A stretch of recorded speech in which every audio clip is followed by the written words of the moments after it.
Now let's get started for an exciting session, panel discussion on crafting a speech. Over to you, Toastmaster Cindy.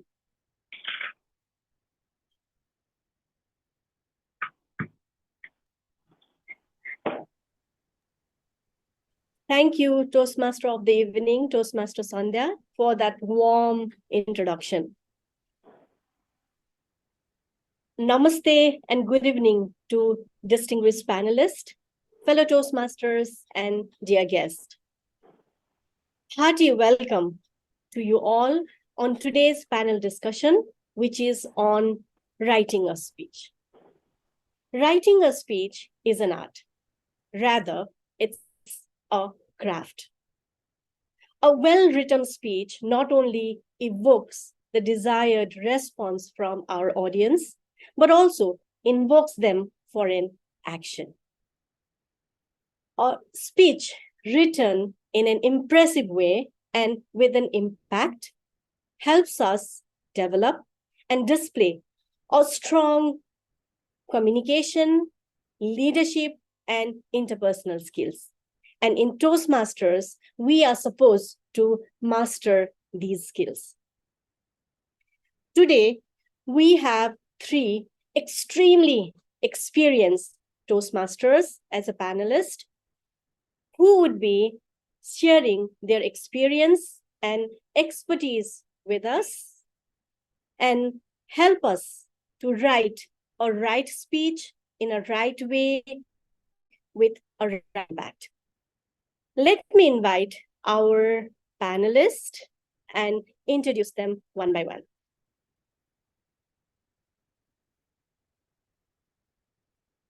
Our first panelist is a pioneer Toastmaster and a visionary leader.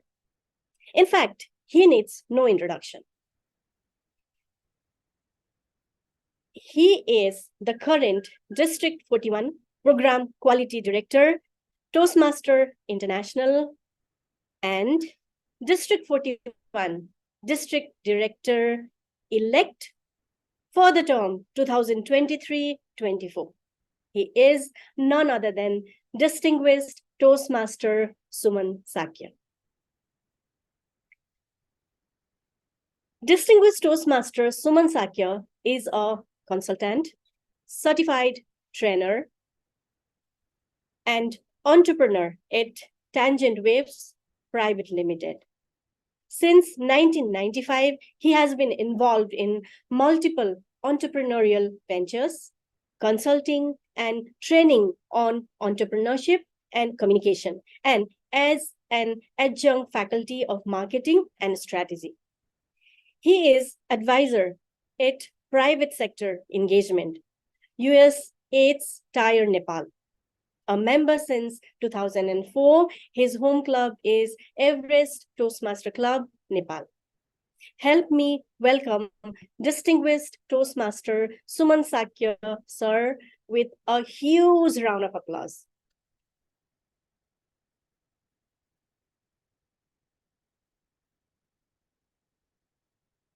It is rightly said, Toastmaster is a great platform to build a connection with like-minded people. I connected with our second panelist through one of the Toastmasters group. And when I joined the group, I immediately was inspired and impressed with her passion for a Toastmasters. Our second panelist is all the way from Bengaluru. She is Toastmaster Deepa Sampath Kumar.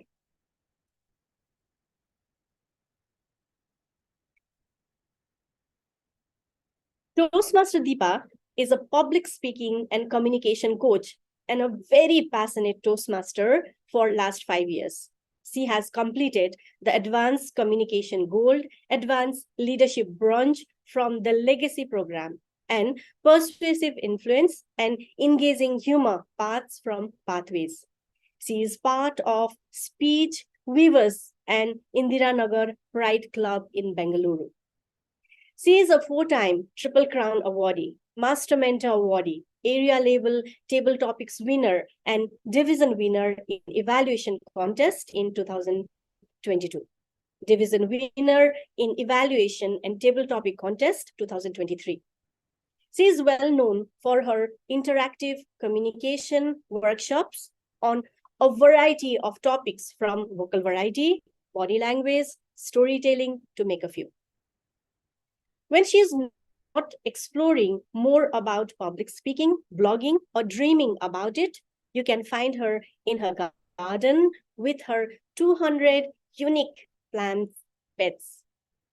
She has been recently chosen as a Yodlee ambassador to introduce Toastmasters to the magical world of artificial intelligence in speaking. Help me welcome Toastmaster Deepa Sampath Kumar with a big round of applause.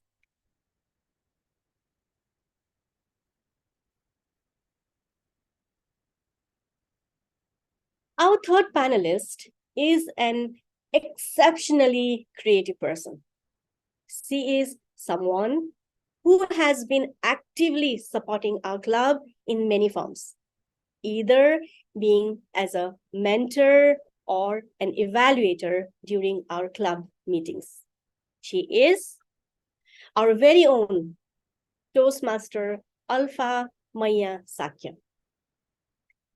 Toastmaster Alpha is a writer, trainer, and a researcher. She is a business graduate with a passion for literature and storytelling. Since her early days, her love for words and stories generated a strong desire to write and explore the world of imagination. Alpha runs the wordcastle.com, a blog about reading, writing, and arts. Her writings have appeared in Web Magazine, the Himalayan Times, Online Khabar English, The Record, among others. She has many feathers in her cap. She placed third in Writing Nepal 2021, a short story writing contest organized by Lalit magazine. Professionally, Alpha works as a freelance content strategist and researcher. She works together with brands and organizations in telling their unique stories. She is completing her master's in English literature alongside studying writing and research at the Open Institute of Social Science. A Toastmaster since 2018, Alpha has taken up many leadership roles at Toastmasters, including club president and Division A editor. In 2020, she became the District 41 International Speech Contest champion. And in 2022, she won the District 41 Speech Evaluation Contest. And in 2023, she became the winner of District 41 Table Topics Contest winner. It was held recently last week. A huge congratulations to Toastmaster Alpha. Help me welcome Toastmaster Alpha with a huge round of applause. Once again, welcome to all our panelists on this virtual panel discussion.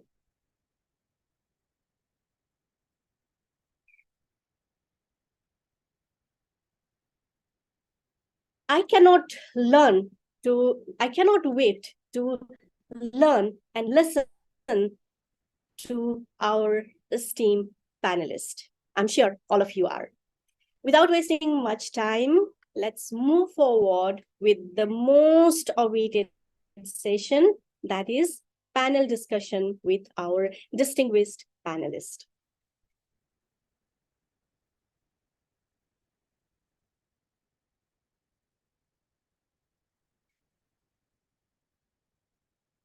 Now, the first question I have for today's panel discussion is, what is the first step to crafting a speech?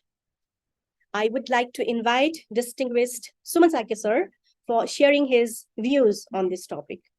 Over to you, Suman sir.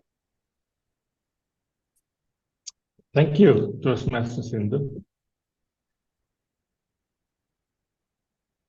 I'm trying to think about how to put this slightly differently. Because when you think about how to craft a speech or find a topic for it, for me, it is always about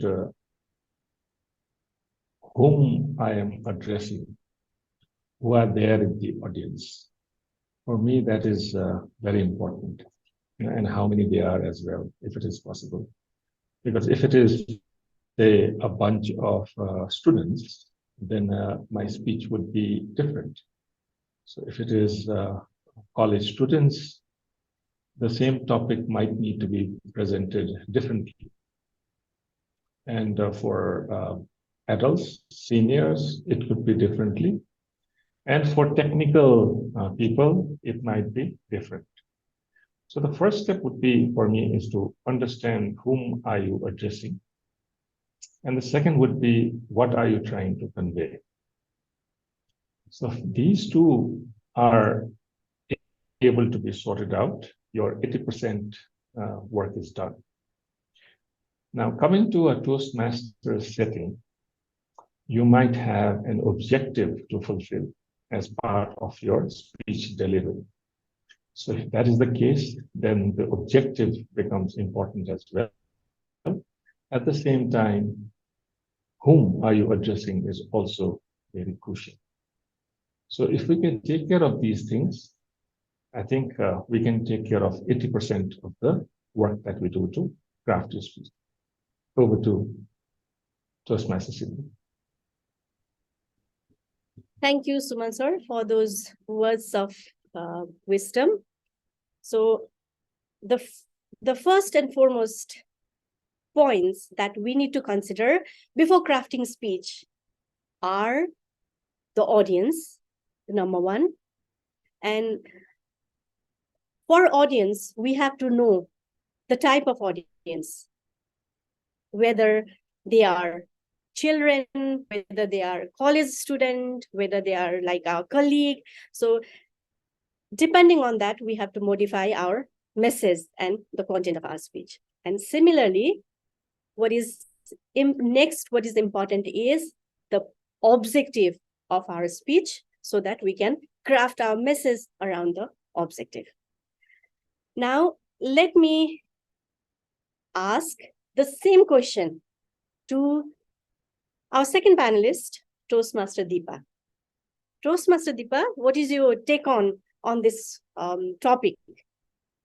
Please share your views. Over to you. Thank you, Toastmaster Sindhu.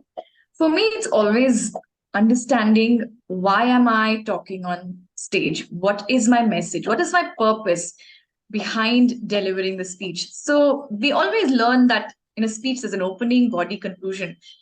But all speeches have a purpose and an objective. Like Suman just mentioned, we have objectives in Toastmaster speeches are included. So I question myself, what if I'm talking about a topic, what is my purpose? What am I here to achieve? And where are the audience? Maybe they have a perspective in their mind. Do I want them to think a certain way? Do I want them to feel a certain way? What do I want them to do immediately after listening to my speech? And how do I convince them to do that? So these are what drive me and guide me while I'm writing a speech. This is one of the first thing that I think about.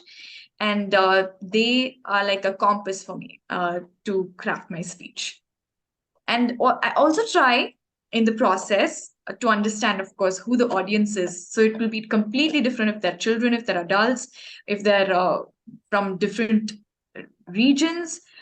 How do I get them excited about the topic? How do I get them emotionally entwined into my story? So we often hear that in a speech we include stories, but how do I include them to be part of the story? So I don't want them to watch the story as I speak it. I want them to feel that they're part of the story. So all of these are something that I include when I'm starting off to craft a speech, or the first steps, if I should say. Thank you. Thank you, Toastmaster Deepa, for those wonderful words. So while crafting a speech, the first thing we need to know is about audience.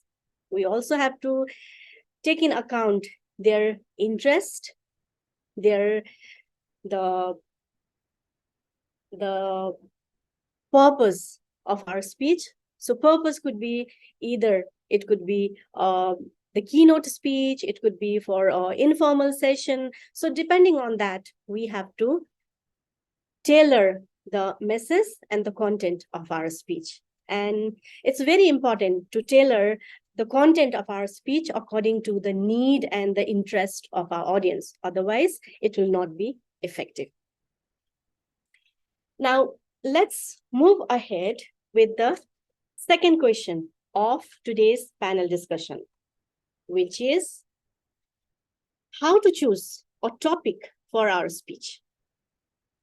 Let me invite Toastmaster Alpha for sharing her views on this topic. Over to you, Toastmaster Alpha. Thank you, Toastmaster Sindhu.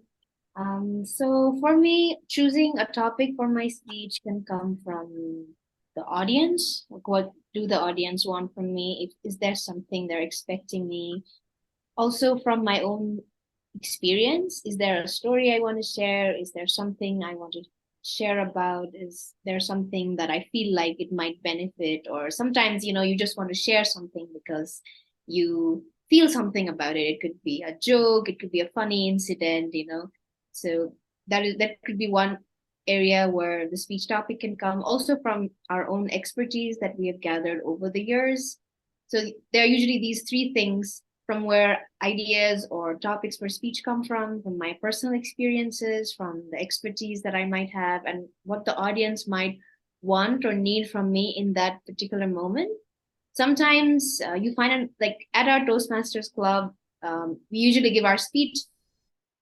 We want to give speeches, so we give our speeches. So depending on our projects, we can choose a range of topics that we can fit into the project. It could be either one of these three, but sometimes the audience might want us to speak on something. I'm sure you're all doctors in Dharan Toastmasters, most of you. When you're invited to a symposium, you're probably going to talk about something related to that. So it depends upon which field you're in. What is it that, is there an expectation that the audience has with you? Or if there's no expectation, that's fine as well. Then you can go, then you have more options in that case. But having options are not always the easier thing. Sometimes it's easier to not have options. So it's a double-edged sword. I hope that kind of answers some of it. Back to you, Toastmaster Sindhu. Thank you, Toastmaster Alpha, for sharing your experience. So while crafting and while choosing a topic, we have to think from the audience perspective, their interest and their likes, and something that will be meaningful to them. And also from our own perspective, that is a topic or a lesson that we have an expertise, or a topic that we are having interest. Now, let me ask the same question to Suman sir and find out his views on the topic. Over to you, Suman sir. Thank you, Toastmaster Sindhu. I've always been a proponent of choosing easy and simple topics. When we are crafting speeches, we talk about rocket science and how artificial intelligence can influence our world and so on and so forth. But the audience would want to know about you, about your thoughts, and what have you done, your experiences, maybe stories. So choosing simple topics for me is very important. Again, it also depends on the confidence level of speakers. For example, those who have just joined Toastmasters and are still nervous and they want to gain confidence. Choose a topic that you can relate very easily, about your hobby. It could be a walk in the park. It could be a family gathering. something that you do not need to remember, something that you do not need to memorize, right? So that helps to build confidence in individuals and speakers. As you progress, or there could be very good speakers who join Toastmasters for the first time also, and they may want to demonstrate their ability, saying that I always know how to speak well, and I am good in speaking, and they want to demonstrate their art. But Toastmasters is a platform to learn. And when we come here, we do not come here as perfect individuals. We come here as flawed individuals where we can make mistakes and learn. And that, I feel, reflects on the topic that you want to choose. Keep it simple, keep it easy, and make sure that you are saying something that you do not need to memorize or remember as much as possible. Over to you, Toastmasters. Thank you, Suman sir, for your simple answer on the choosing a topic. So while choosing a topic, we try to make it simple. And if we are in the early phase of our Toastmaster journey, it's better to choose something that we are familiar with. For example, our hobbies, our interest. And as we become more senior, we can choose a little more difficult topics, depending on our level of understanding, and also depending on the level of understanding of our audience. Now, let's move forward with the third question for today's panel discussion. That is a good title essential for the success of a speech?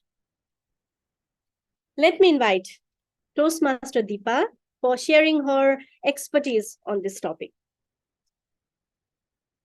Why not? I wouldn't say the entire success of the speech depends on the title.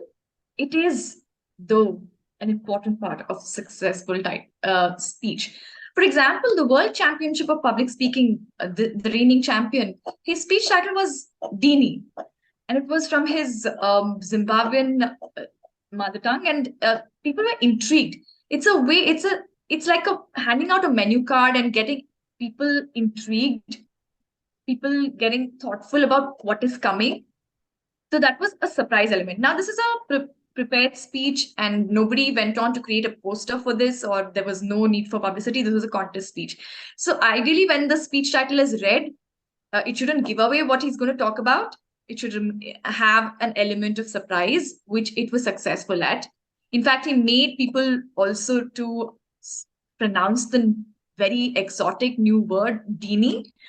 So that was how he planned the speech title, and he explained it as well. And after the speech got over, people remembered the speech title, and they were telling Dini, this is who I am.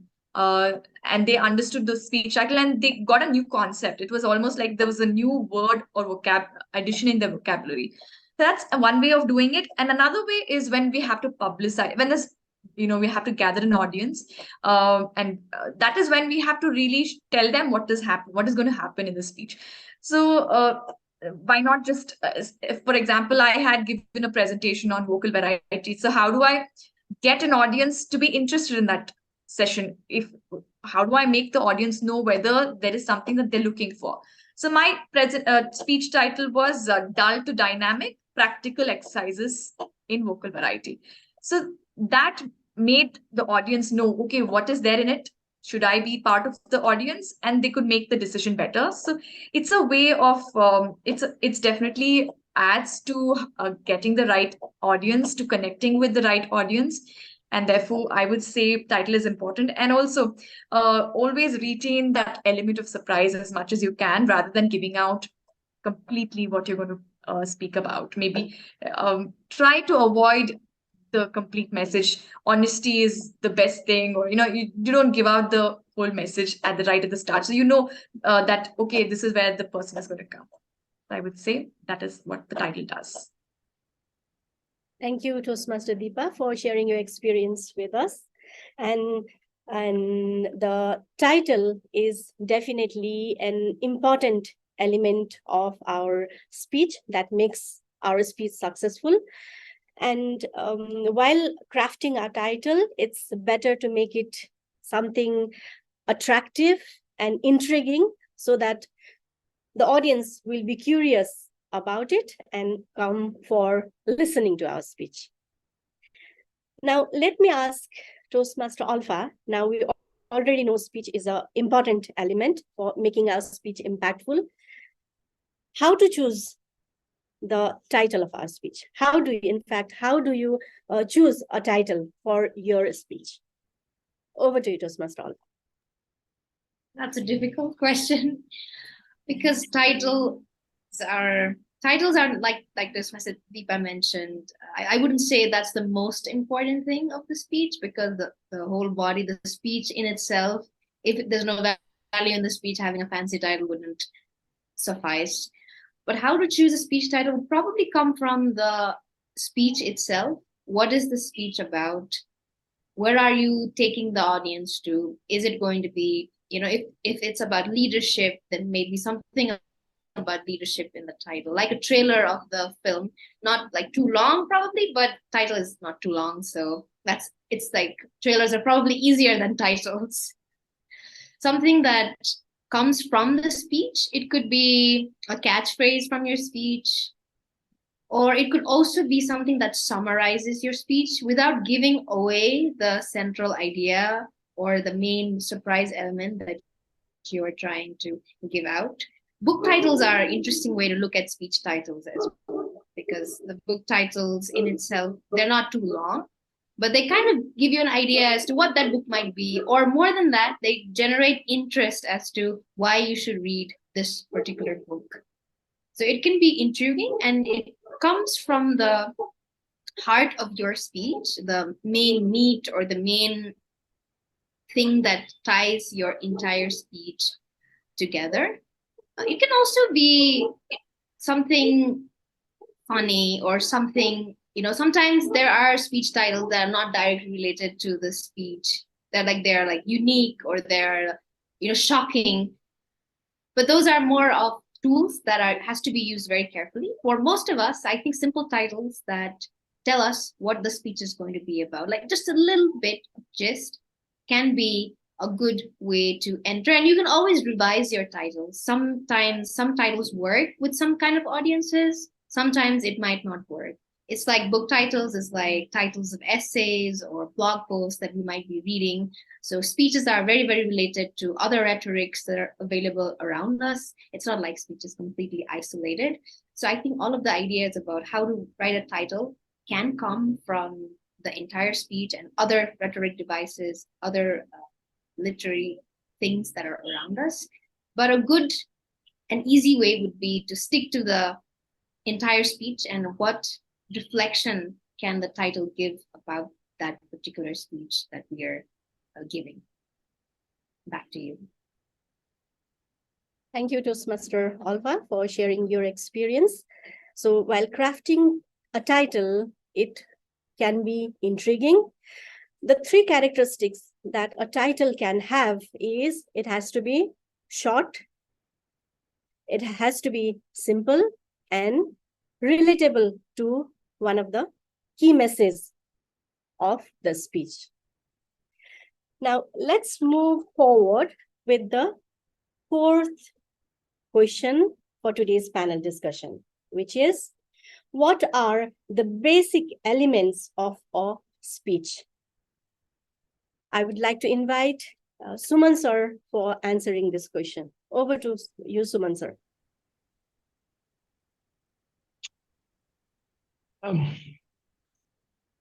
The basic elements, I would say, again, will depend on what kind of speech you are making, right? So if you are just informing the audience, the basic elements might change a bit, right? If you are persuading an audience, it could be different. If you are inspiring the audience, it could be different, and likewise. But the common thread that runs throughout is that the audience attention is always wavering, right? And you need to catch the audience's attention right at the beginning. So therefore, we talk about a good opening, right? And I always talk about having, for a simple speech, whether be it in Toastmasters or outside, three information that you can provide, three elements in your body. So something that they can take home. It would be part of your message that you want to provide. It can be part of the three stories that you want to relate to. It can be part of 3 points that you want to say. Number one is this, number two is this, number three is this. So what that gives you is the structure, right? And a path for the audience to follow what you're trying to say. And we must not forget that while saying this, people might be thinking what he or she has been talking about as a speaker. So it is very important to summarize at the end and say, this is exactly what you are trying to say. So if we put these three basic elements in place, I think we are good to go. Over to you, Toastmasters. So speech, the different elements of a speech depends on the purpose that the type of speech that we are delivering to the audience. And most of the time, speech must have an opening, body, and conclusion. So opening is something where we try to grasp the attention of the audience immediately. So we have to make it interesting. And body is the bulk of our speech. So it can be crafted in different ways. It can have it could be based on the highlights of our content. It could be key messages, it could be key different stories, it could be some of our personal stories. And at the end, we have to summarize our speech. So a speech must have the basic framework, that is opening, body, and a powerful conclusion. Now, let's move forward with the fifth question of today's panel discussion, which is how to make our speech extraordinary. I would like to invite Toastmaster Deepa for sharing her views on this topic. Over to you, Toastmaster Deepa. To make a speech extraordinary, I think one needs patience, which means to say that the speech needs to be rewritten several times. The speech is never written, it's rewritten. It's one of the most admired phrases in Toastmasters. And I would say that we have to sit with our ideas because our minds are always working. Once you have a speech idea, just give it a week to think about what all you might come across as you carry on with your tasks of daily life. You will come across several different ideas which just spring up out of nowhere. And then you can just make note of those ideas and include them as and when you go. So, and therefore the refining process happens gradually. So that I think is what makes a speech extraordinary, sitting with the speech and making sure that we grow with it. And the other thing is something that the Greek philosophers always quoted is ethos, pathos, and logos, including these three elements in a speech, which means, let me elaborate. Logos, having a logic behind a speech and including an emotional aspect, which is pathos in a speech, and being authentic, which is ethos of the speech. Having these three elements merged in a speech makes a speech extraordinary. And definitely stories and questions. I would say these are the best tools to make any speech memorable, to make them effective, and to engage the audience. Now, if I ask a question, there will be people who are rather looking at their phones coming back to me. So I would say stories and questions are sticky things. sticky things because they are things that get the most audience engagement. So these are the different things that I remember. Sit with a speech, summarizing the whole thing that I said, sitting with a speech, having patience, and including logos, ethos, and pathos in your speech, as well as stories and questions to make a speech extraordinary. Thank you, Toastmaster Deepa, for those insightful words. So the recipe for making our speech extraordinary are, the first is it has to be rewritten. Not once written, but it has to be curated over a period of time. Then rearrange, rewritten, revise, refined, then we'll get the extraordinary speech. And also, it is important to put the elements of ethos, pathos, and logos in our speech. Logic, emotion, and the authenticity for making an impactful speech. Now, let me ask the same question to Toastmaster Alpha and find out her opinion about this question. What are the extraordinary elements or how to make our speech extraordinary? Over to you, Toastmaster Alpha. Thank you, Toastmaster Sindhu. I've been trying to find that myself, how to make my speech extraordinary the last few months. And I think a learning that has come up is be you. I know it's a cliche kind of a suggestion, but it's cliche for a reason. It's because it works. To be ourselves on stage, to be our authentic self is not always easy. And I think that is something that adds a special kind of touch to our speeches, you know, when we can be ourselves.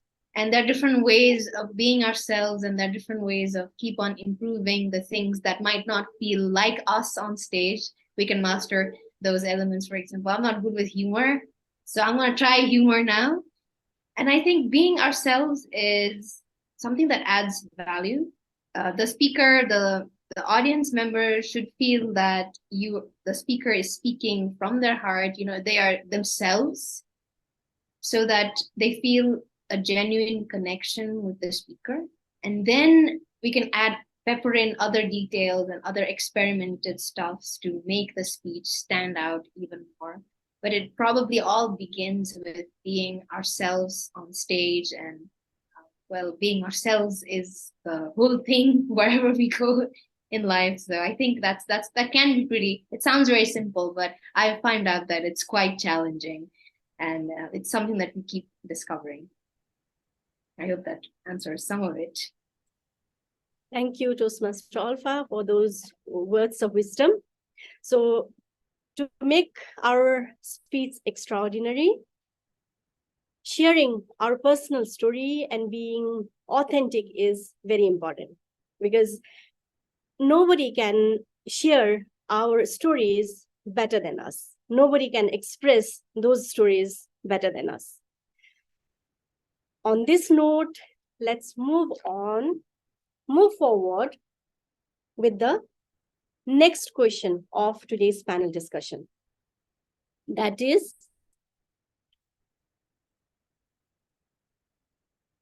I feel some of the elements to make our speech extraordinary are the literary devices. So what are some of the literary technique to spice up our speech? Because there are so many literary devices, at times we become like we are confused what to choose. So Toastmaster Suman, could you please highlight on this? Over to you.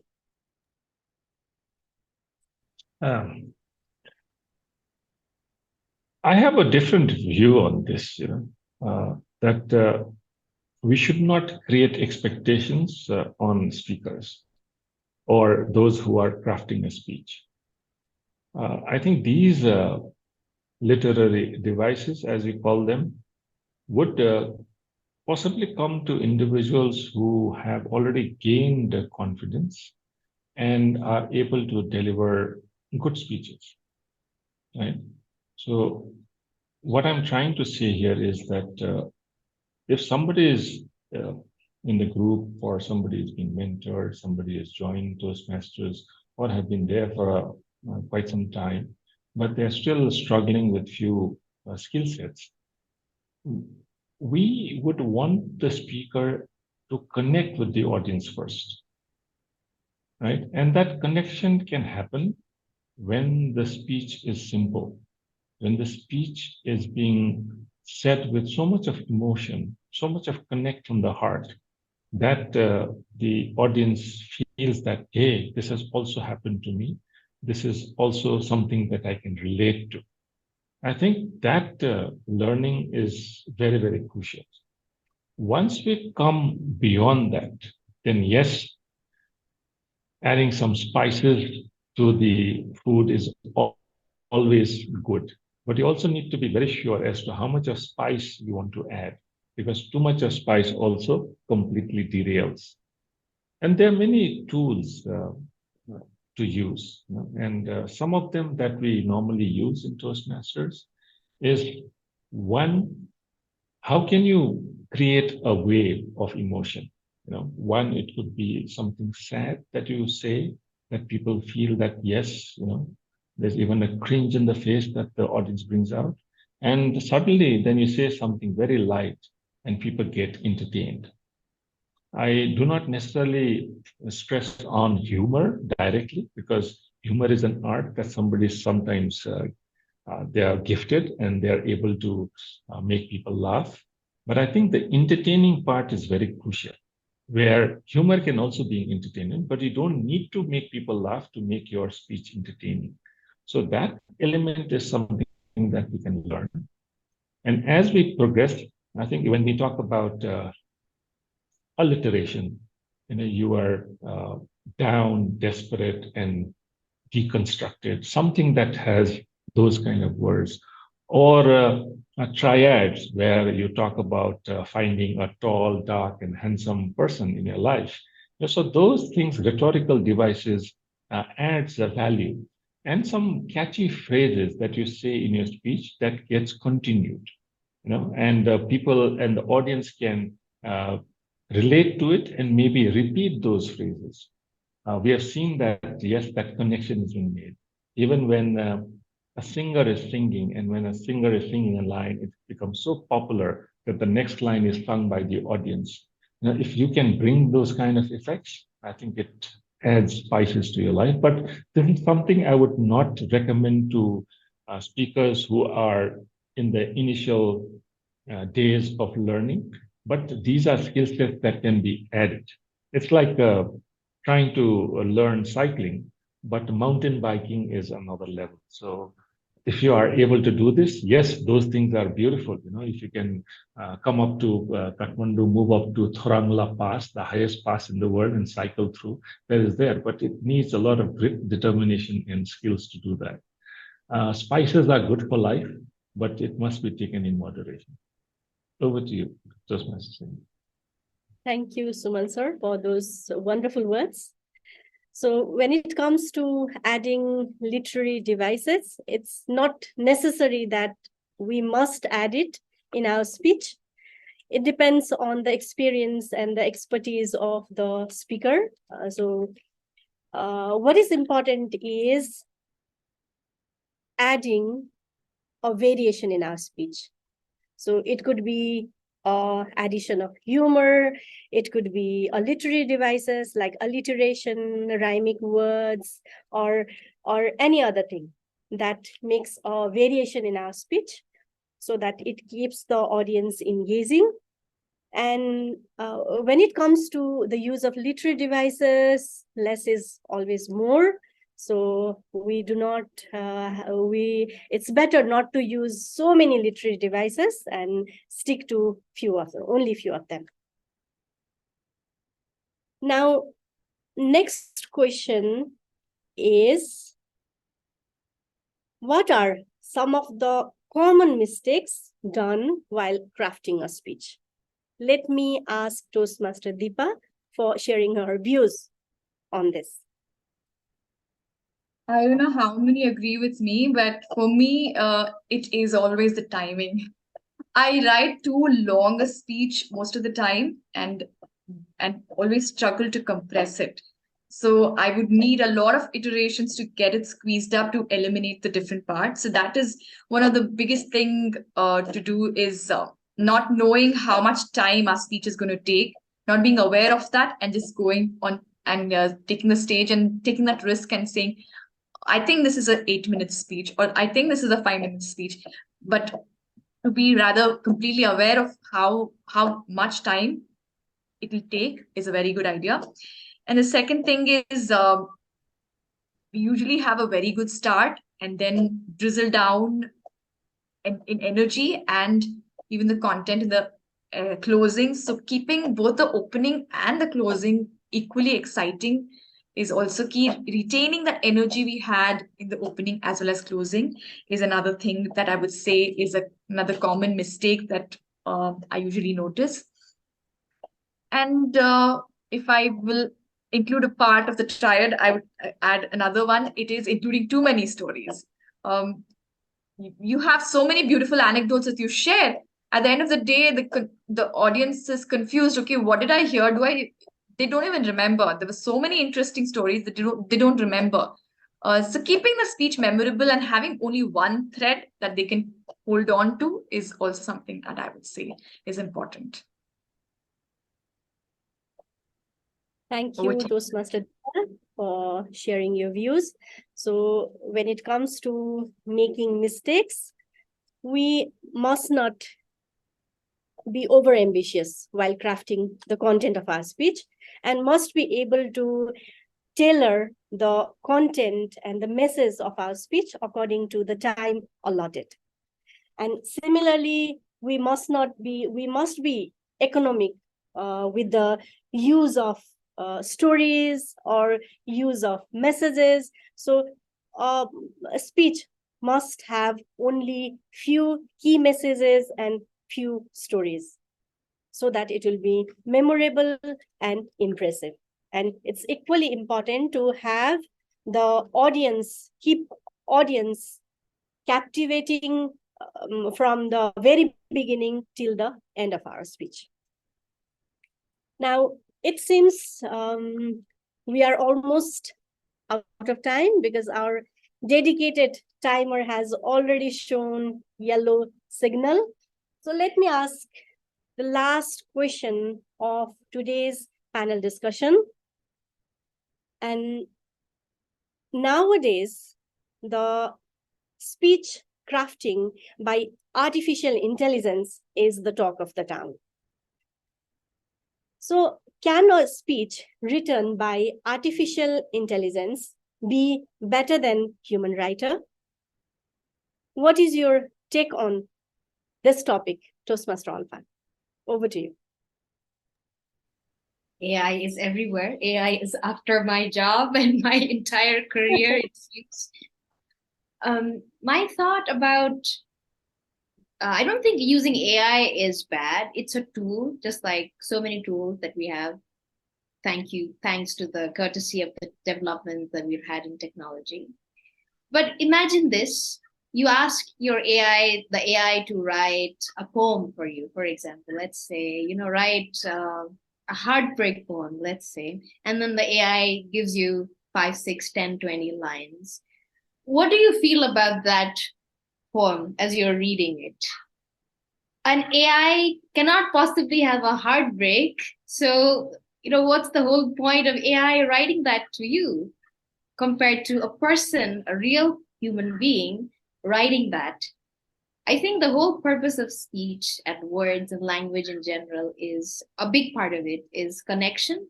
When we tell our stories, we say, this happened to me, or something happened, and maybe it could be a joke, it could be a funny incident, or it could be something more difficult or more grave in life. We become one. We become we become one as a whole, that we belong in this world and we connect on a very different level. But when an AI does that, I'm not too sure, what to feel about an AI sharing their story. AI is not a living person. But with that being said, I think we could use AI for brainstorming ideas, tools, and maybe getting feedback. You can write a few lines and ask AI to give you feedback. I've tried that a few times. So it is both interesting and also dangerous because it's so easy to get ideas out of AI that we might become lazy ourselves. And the whole idea of giving a speech is to challenge ourselves. And when the AI is doing the exercise, we are probably not going to get the benefit that we want. Surely use AI, pepper it up, ask for help. That's okay, especially when we're feeling stuck. But I think the labor thing, that's something that we have to do ourselves. A speech written by AI might be grammatically better, might be, fantastic in so many technical sense, but it's not a human being at the end of the day. And I think that human connection is one of the most important things. Thank you, Toastmaster Alpha, for sharing your views. Speech crafted by AI can be good when it comes to the grammar and the content could be good. But however, when the connection part, when we talk about connection part, building that connection with the audience, being empathetic, that part cannot be replaced. And AI can definitely be our assistant, but they cannot replace the human writer. I actually wanted to ask this question to all the panelists, but I'm so sorry. And actually, I do not want to stop, but because of time constraint, I do not have other option than to stop our panel discussion. But not to worry, after this session, we will have a question and answer session with the audience. So I request audience to please put your question in the chat box, and I'll be directing it to our distinguished panelist. Or you can also unmute your video and ask a question to your preferred panelist if you like, whatever you choose.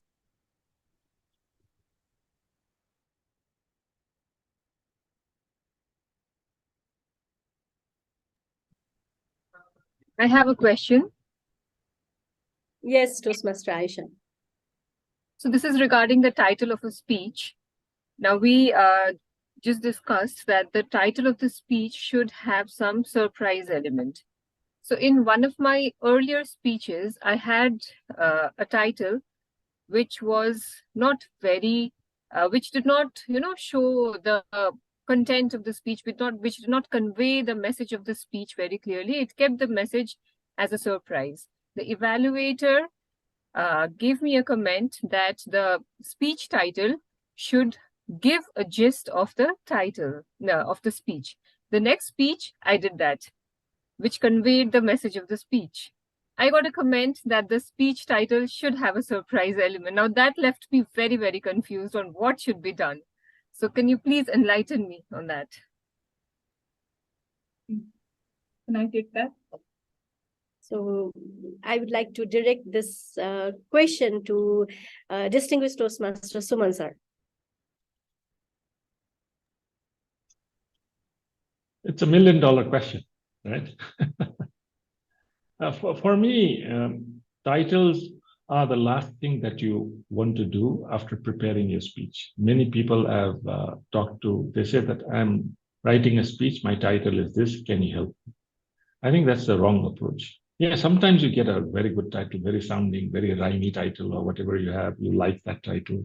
Yeah, that is there. But I think the title should be thought after you have crafted your speech, you know exactly what message you want to give.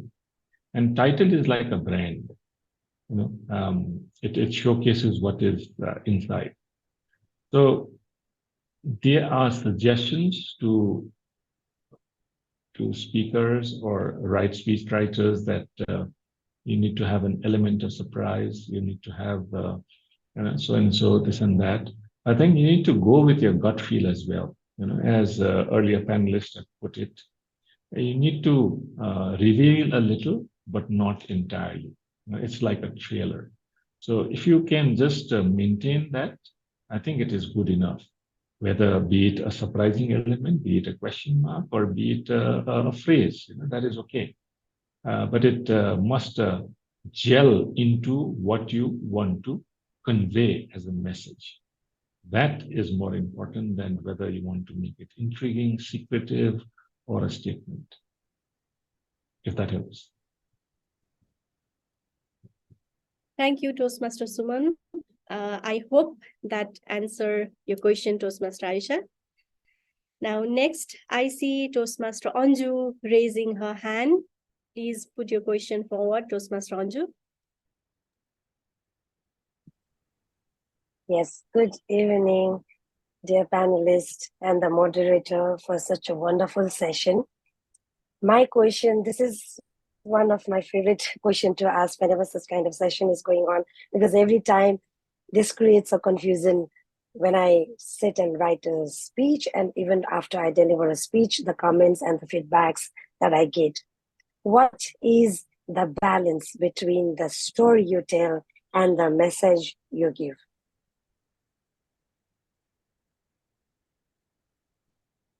Thank you, Toastmaster Anju, for asking that question. So do you have any preference over the panelist, or I can choose one of them? Anyone. Okay. I hope I have made my question clear, because sometimes I get feedback that your story was too much, that the message seemed little. And sometimes the story is too little and the message is, heavy. I want to know what is the balance. How much should you tell your story? Because I watch the world champions speak on the stage and they have their stories telling and the messages hidden behind the story. What kind of a message can we give to the Toastmasters of our part of the world? So your question is the right balance between the content and the key message. Correct. Okay, so let me ask Toastmaster Deepa for sharing her expertise on this topic. Over to you, Toastmaster Deepa. That's a very intelligent question. I think even the advanced speakers are trying to balance this equation.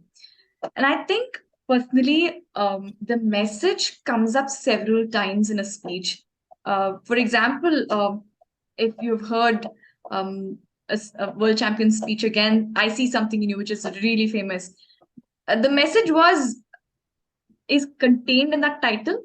It says that we are surrounded with extraordinary people and let's celebrate them. And he brought that message every now and then. It wasn't brought towards the very end. So it didn't come towards the end. That was done very intentionally. So he brought it. He got out a story wherein the message was revealed in bits and pieces, and then the message got really loud and strong towards the end. So I would definitely say it depends upon the speech, but I would say always include a trailer of that message every now and then, so that it doesn't come as a complete surprise. In many of the speeches that applies, but that said, it's a balance. It's definitely a balance, and I think we should give equal spacing and experiment as much as we can, because this I definitely think is a very advanced concept to think about. And this is my suggestion, to always include little bits and pieces and make it go really loud and make the point, drive it home at the end. But always make sure that this story complements that message. Thank you, Toastmaster Deepa. If the moderator allows, I could see distinguished Toastmaster Suman raise his hand for this question, if we can hear from him. I wanted to make it very short. I said that there is no balance. Stories are useless if you do not have a message. So I just wanted to say that. Obviously, stories are medium. Now, it complements, as Toastmaster Deepa is also saying. But don't think stories first, then the message. The message has to come first, what you're trying to convey, who's the audience, and then maybe choose a story, pick a story. That comes later. Thank you, both of you, for that wonderful answer. I think it has solved most of the questions I had in my mind. Thank you. Over to you. Thank you, Toastmaster Suman and Toastmaster Deepa, for sharing the insightful answers. I hope that answer your question, Toastmaster Anju. Now, because of time constraint, we can take only one question. And the rest of you, those who have question, can maybe connect with our panelists. I know they would be happy to answer your question.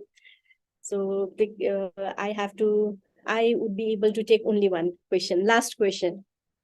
So I can see a raise of hand from Mohit Shani. Hey, thank you so much for this opportunity. Thank you for a beautiful panel discussion. My question is around the process of the speech review. While we have talked about rewriting the speeches to make it more powerful, but what is some of the best practices that we must follow for reviewing our script?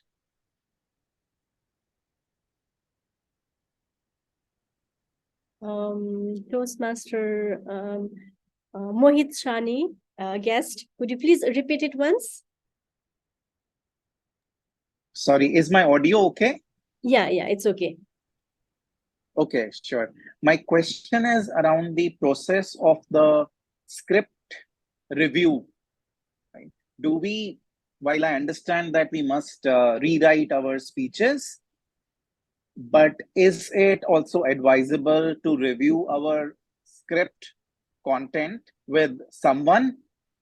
And if so, then who do we review it with? Is it one or multiple? Or what are some of the best practices we follow here? I hope I'm clear. Yeah. Thank you, Toastmaster or its guest, Mohit.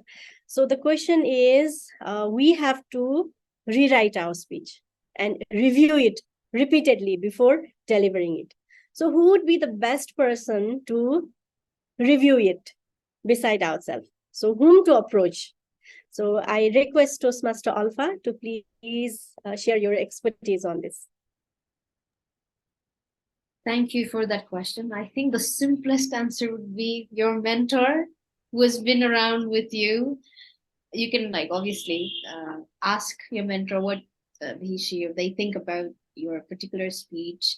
You can also ask friends or ask someone who might be very different, a different kind of audience for that particular speech, to see if they can connect or not.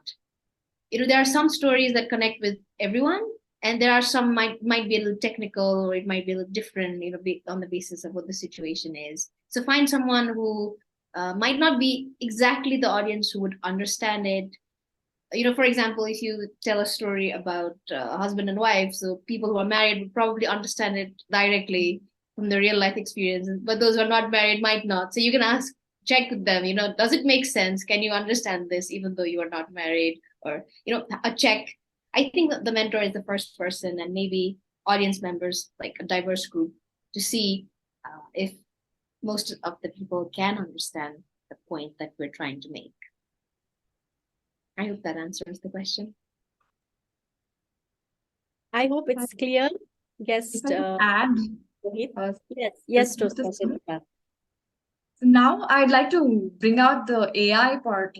There's an AI app called Udly where you can actually try it out to get some precise feedback. Especially, it gives summaries of your speeches. So AI tries to understand your speech and summarizes a speech for you. So if it summarizes properly, you kind of get an idea. Okay, is it going the right direction? So it can act as an augmenting tool.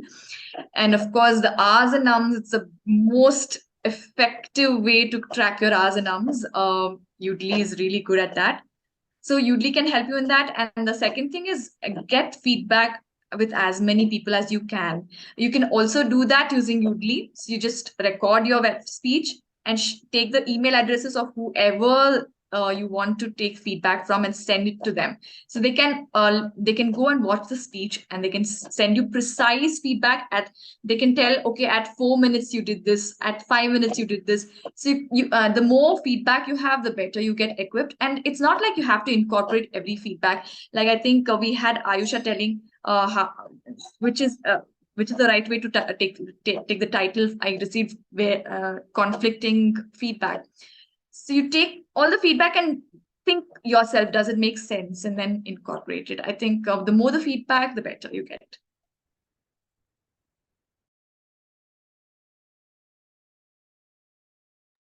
Yes, Suman sir, please share your. I know we are out of time, but I think this is something very subjective, and because there is an audience, we need to keep in mind that there is no silver bullet for this.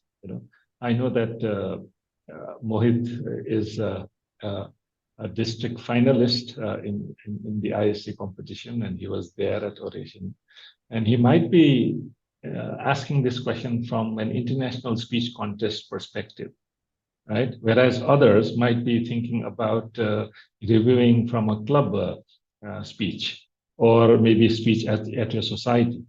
So for me, I think it is very important for us to know who the audience is and then review it accordingly. Like if I'm going to say Janakpur, where the Lord Ram and Sita was born and is in Nepal, I would want to add few elements of, say, Mithila, or say a language that is spoken there to connect with the audience, right? But for an ISC speech, it has to be universal in nature.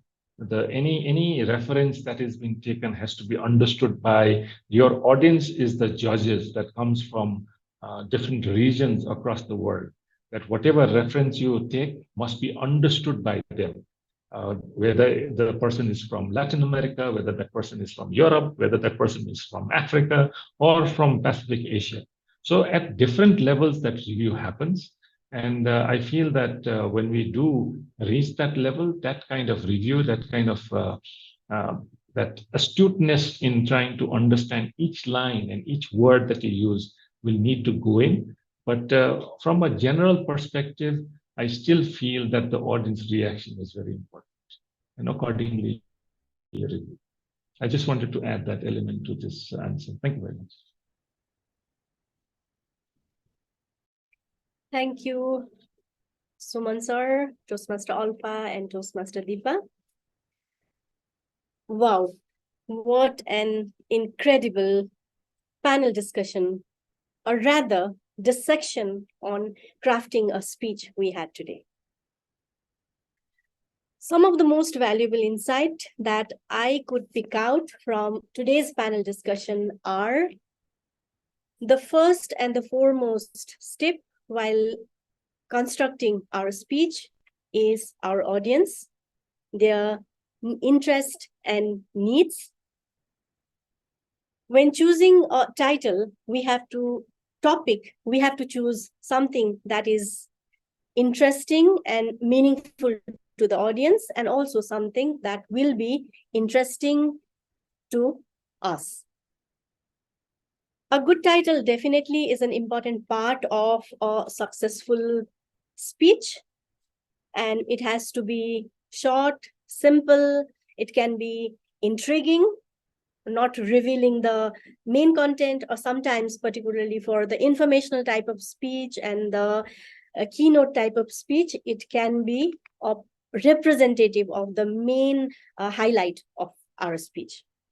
Now, when coming to the basic elements of the speech, speech must have the opening, body, and conclusion, where the opening must be very captivating to the audience, able to awaken them immediately, grasp the audience attention.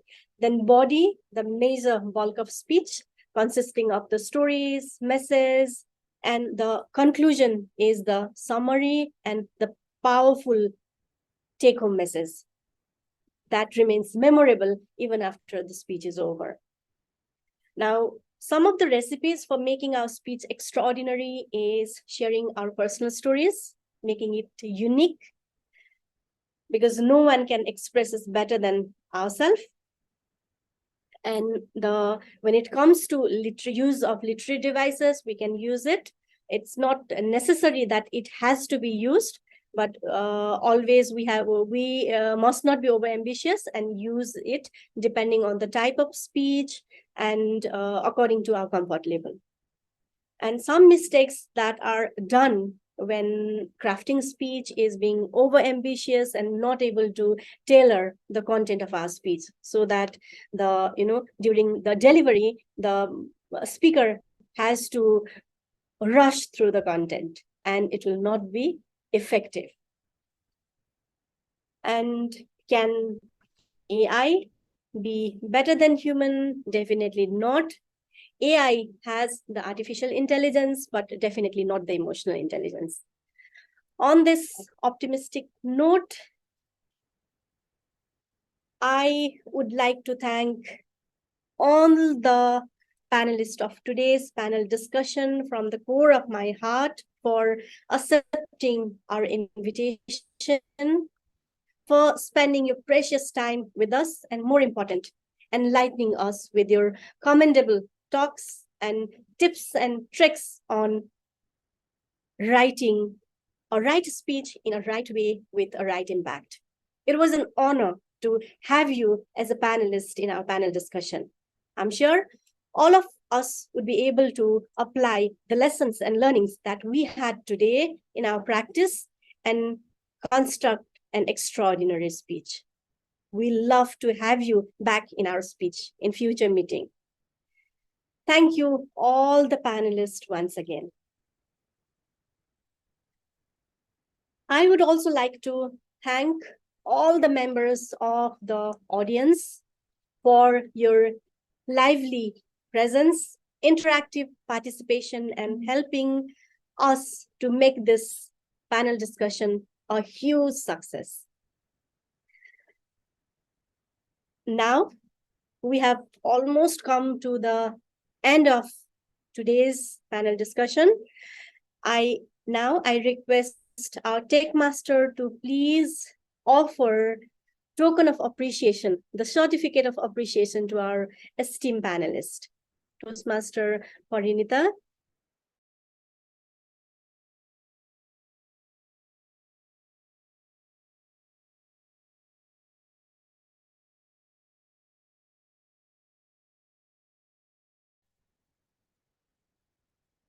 Thank you so much, Suman sir, for graciously accepting our invitation and being a part of panel discussion. Thank you so much. Thank you, Toastmaster Deepa Sampath Kumar, for being a part of today's panel discussion. Keep on inspiring and motivating us. Thank you so much. Thank you, Toastmaster Alpha, for supporting and helping us always. So please keep on doing it. Thank you so much. I really enjoyed being a part, being a moderator for this panel discussion. And it was an opportunity to learn a lot of things. And thank you so much, everyone. With this, I do not want to leave, but I have to. So would like to hand over the meeting to our charismatic and charming Toastmaster of the evening, Toastmaster Sandhya. Over to you. Thank you so much. It was truly an enriching, insightful, and interesting session. You do not know how much I enjoyed also. So many takeaway messages we have now. And I think I will start writing. It has inspired me a lot. And before that, I would like our tech master, Toastmaster Parinita, to offer an appreciation certificate to our moderator, Toastmaster Sindhu, who has done an awesome job. Thank you so much. Really, really enjoyed a lot. Thank you so much. Okay. Before going further, I would now like to call upon our charming and charismatic Toastmaster Deepti Sawhney to introduce her team of indirect role players. Thank you so much, Toastmaster Sandhya. Good evening, everybody. Today, I am going to play the role of the general evaluator. And as a general evaluator, going in line with the theme, I'm going to disrupt your complacency. But I cannot do this Herculean task all by myself. So I have a tag team to help me and support me throughout the journey that is remaining. As a part of the tag team, I have three important role players. I have T for the timer, I have A for the R counter, and G for the grammarian. So let me start by inviting our timer, Toastmaster Arun, on the virtual podium to introduce his role to all of you. Toastmaster Arun. Thank you and good evening, Madam Toastmasters, panelists for today's discussion. Thank you for your insightful words in the panel discussion session. Fellow Toastmasters and guests, as timer, I'll time formal speeches and the evaluations. We have two formal speeches today. Each speaker is allotted 5 to 7 minutes. In 5 minutes, I'll raise the green card. In 6 minutes, I'll raise the yellow card. And in 7 minutes, I'll raise the red card. For evaluation session, 2 to 3 minutes has been allotted for the evaluations. In 2 minutes, I'll raise the green card. In 2 minutes, 30 seconds, I'll raise the yellow card. And in 3 minutes, I'll raise the red card. I'll present my report at the end of the meeting when called upon. Thank you. Thank you so much, Toastmaster Arun, for that detailed timing nooks for the speakers and the evaluators today. Let's move on to our second role player. Our second role player is the R counter. And can I please invite Toastmaster Monica on the virtual podium to give a brief introduction of what she'll be doing in the role of the R counter. Toastmaster Monica. Thank you, General Evaluator. Good evening, fellow Toastmasters and guests. As a R counter, I will take note of the words and sounds that are used as a crutch or pause filler by anyone who speaks. I will also listen for the filler words like I will take note of the repeated words like I, this means, and also of the overused words like and, well, but, so, you know. I welcome you all with great enthusiasm. These are the speed breakers during our speech, which tries to make our speech less effective. So at the end of the meeting, I will note these speed breakers and inform about the number of times these expressions have been used by the speakers when called upon by General Evaluator. Over to you, General Evaluator. Thank you. Thank you so much, Toastmaster Monica, for giving us a live demonstration of how you'll be noting down the R counter report. Thank you. With that, I'd like to call our grammarian for today. Our grammarian for today is Toastmaster Barbaric. Please come on the virtual podium and share what you're going to do in the role of a grammarian.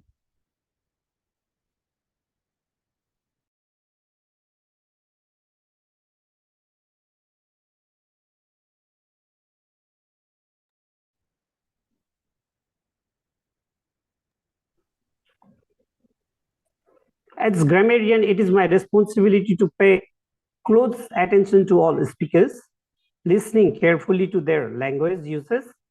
I'll take note of any misuse of the English language, as well as any outstanding words, saying, or thoughts. As grammarian, it is also my duty to introduce the word of the day. For today's meeting, the word is intrinsic. Spelling of intrinsic is INTRINSIC.